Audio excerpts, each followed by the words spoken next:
Welcome student. আজকে আমরা হাজির হয়েছি ক্লাস 12-এর ইতিহাস ক্লাস নিয়ে।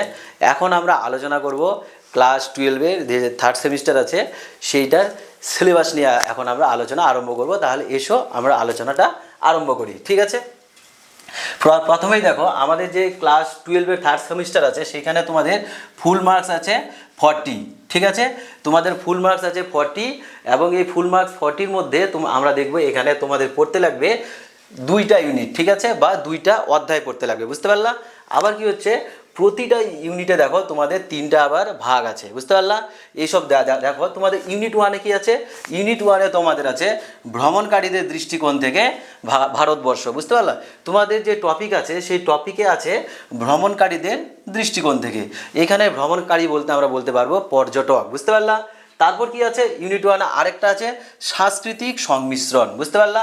আমরা এখানে কি বলবো, সাংস্কৃতিক সংমিশ্রণ, বুঝতে পারলা? তারপর যেটা আছে সেটা হচ্ছে কি সাম্রাজ্যবাদী রাজধানী, বুঝতে পারলা? এবার দেখো ইউনিট 2-এ কি আছে? ইউনিট 2-এ তোমাদের আছে ঊনবিংশ ও বিংশ শতাব্দীতে উপনিবেশবাদ ও সাম্রাজ্যবাদ, বুঝতে পারলা? এই উপনিবেশবাদ ঊনবিংশ ও বিংশ শতাব্দীতে কিভাবে এর সম্প্রসারণ হলো এইটা সম্পর্কে আমরা এখানে আলোচনা করব, বুঝতে পারলা? তারপর দেখো কি আছে উপনিবেশবাদের রাজনৈতিক ভিত্তি, এইটা সম্পর্কে আমরা এখানে আলোচনা করব, বুঝতে পারলা? তারপর যেটা আছে যে ঔপনিবেশিক নিয়ন্ত্রণের মূল চালিকা শক্তি, এইসব সম্পর্কে কিন্তু তোমাদের এখানে পড়তে লাগে, বুঝতে পারলে? তাহলে আমরা প্রথমে যেটা আরম্ভ করব, এই যে ইউনিট 1-এর এই 3টা টপিক আছে, এই ইউনিট 1-এর এই 3টা টপিক সম্পর্কে এখন আমরা একটু ডিটেলসে আলোচনা করি যে এইখানে কি কি বিষয় সম্পর্কে দেওয়া আছে। দেখো ইউনিট 1-এর প্রথমেই যেটা দেওয়া আছে বা ইউনিট 1 বা অধ্যায়ে যেটা প্রথমে দেওয়া আছে কি ভ্রমণকারীদের দৃষ্টিকোণ থেকে ভারতবর্ষ, ঠিক আছে? এইখানে যে বিষয়টা আমাদের পড়তে লাগবে ওইটা কি হচ্ছে দশম থেকে সপ্তদশ শতাব্দীর মধ্যে, ঠিক আছে? ভালো করে শুনবা, দশম থেকে সপ্তদশ শতাব্দীর মধ্যে ভারতে, ঠিক আছে, যেসব পর্যটক বা বাইরের যারা ভ্রমণকারী আসছিল তারা ভারতকে দেখে কি কি বলছে, ঠিক আছে, কি কি লিখছে, এইসব সম্পর্কে আমাদের এখানে পড়তে লাগবে। যেমন এখানে দেওয়া আছে তোমাদের প্রশাসনিক কাঠামো, এইটা সম্পর্কে তোমাদের পড়তে লাগবে। তারপর তোমাদের যেটা পড়তে লাগবে কি অর্থনৈতিক জীবন, ঠিক আছে? তারপর কি পড়তে লাগবে সামাজিক ও ধর্মীয় জীবন। তারপরে পড়তে লাগবে সাহিত্য, শিল্প ও স্থাপত্য।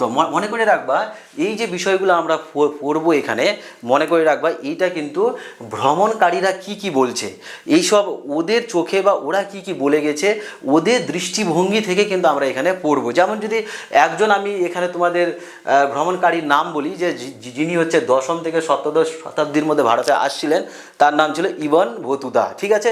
তোমরা তার নাম শুনছো যে ইবন বতুতা কিন্তু কি হয়েছে এই সময়কালে আমরা জানি যে আফ্রিকার মরক্কো থেকে কিন্তু তিনি ভারতে এসেছিলেন, বুঝতে পারলা?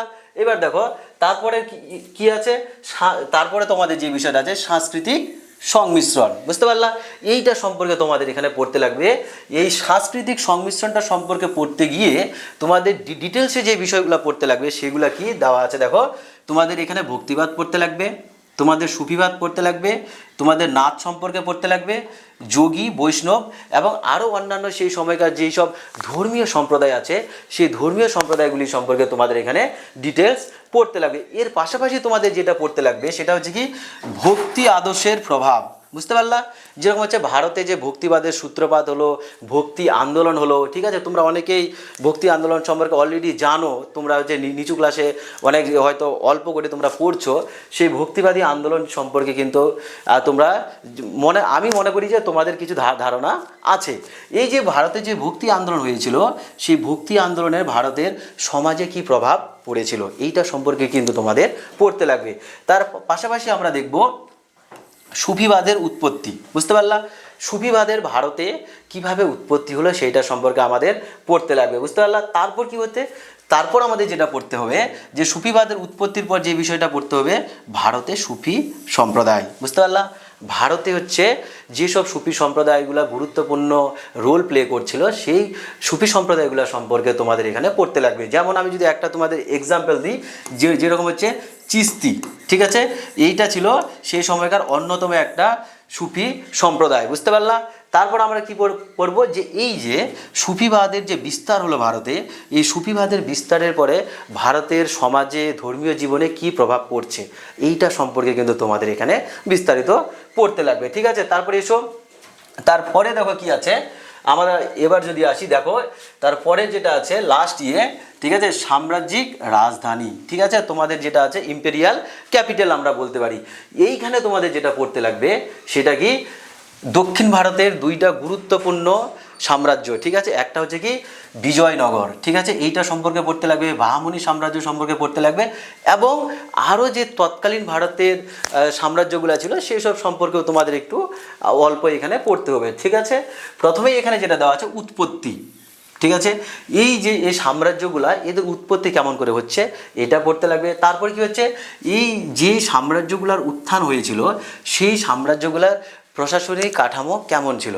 ঠিক আছে, তা আমরা এটাকে বলতে পারি অ্যাডমিনিস্ট্রেটিভ স্ট্রাকচার, সেটা কেমন ছিল এটা সম্পর্কে পড়তে লাগবে।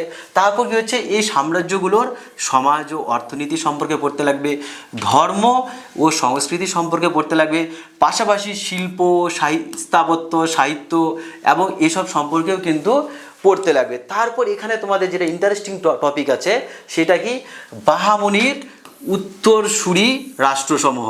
আমরা জানি যে বাহামনি রাজ্য যখন ভাগ হয়ে যায় বা ভেঙে যায়, তারপর আমরা দেখব যে 5টা আরও স্বাধীন রাজ্যের উৎপত্তি হয়েছিল, সেইটা সম্পর্কে কিন্তু আমরা এখানে ডিটেলস আলোচনা করব। ঠিক আছে, এইবার দেখো তারপরে তোমাদের আছে ইউনিট 2। আমরা তাহলে ইউনিট 1 সম্পর্কে আমরা জানলাম, বুঝতে পারলাম। এইবার আমরা যেটা জানবো ইউনিট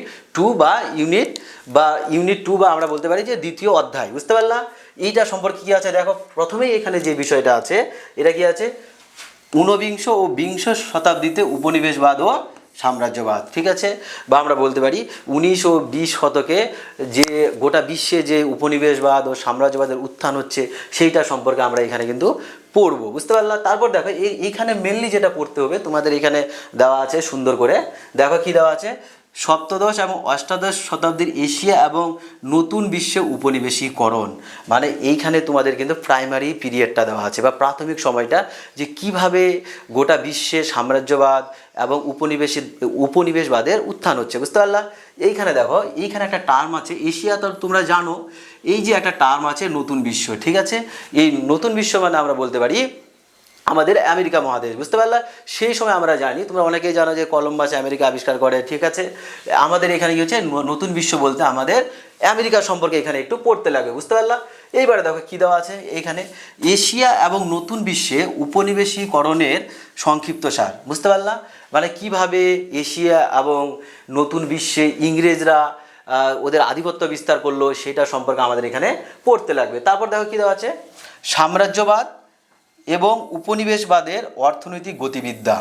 ঠিক আছে, এই যে সাম্রাজ্যবাদ এবং উপনিবেশবাদ হচ্ছে, এর পিছনে কি অর্থনীতি আছে, কি অর্থনীতি, কি সূত্র আছে, এই সব সম্পর্কে আমরা এখানে পড়বো। ঠিক আছে, তারপর যেটা পড়তে লাগবে, বাণিজ্য মূলধন থেকে শিল্প ও আর্থিক মূলধন পর্যন্ত, মানে কিভাবে বাণিজ্যিক মূলধন শিল্প মূলধনে রূপান্তরিত হচ্ছে এটা আমরা এখানে সুন্দরভাবে বুঝবো। তারপর দেখো আছে এখানে উপনিবেশবাদের রাজনৈতিক ভিত্তি। ঠিক আছে, এইখানে পড়তে লাগবে কি কি, এইখানে আমাদের মেনলি যে টপিকগুলোর উপর ফোকাস করতে লাগবে, যেমন হচ্ছে সাম্রাজ্যবাদ, উপনিবেশবাদ এবং নব্য সাম্রাজ্যবাদ। ঠিক আছে, এই 3টা বিষয়ের উপর আমাদের মেনলি ফোকাস করতে লাগবে, বুঝতে পারলাম।